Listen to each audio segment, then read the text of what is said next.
नमस्कार मंडळींनो, सगळ्यांका दिवाळीच्या खूप खूप साऱ्या शुभेच्छा। चला तर मग आज मी तुमका चटपटीत अशी बटाट्याची साधी सोपी अशी रेसिपी दाखवते। त्याच्यासाठी तुम्ही व्हिडिओ शेवटपर्यंत नक्की बघा। हे बघा, मी अशा बटाट्याचे बारीक काचरे कापून घेतलंय। त्याच्यानंतर त्याच्यात हळद आणि मीठ मसाला टाकून घेतलाय आणि फोडींका असं व्यवस्थित लावून घेतलंय। आणि अशा प्रकारे ही भाजी आपली एकदम पटकन बनता आणि ही लहानांका तर काय मोठ्या माणसांका सुद्धा आणि म्हाताऱ्या माणसांका सुद्धा खूप आवडता। तर अशा पद्धतीत तुम्ही भाजी करून बघा।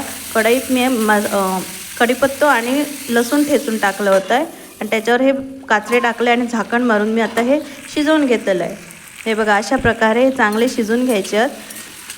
गॅस फुल ठेवचं नाही कारण मसाला आपलं करपून जाऊ शकता। मीडियम टू लो फ्लेमवरच गॅस ठेवचा आणि हे चांगल्या पद्धतीत असे उलटून पालटून परतून घ्यायचे।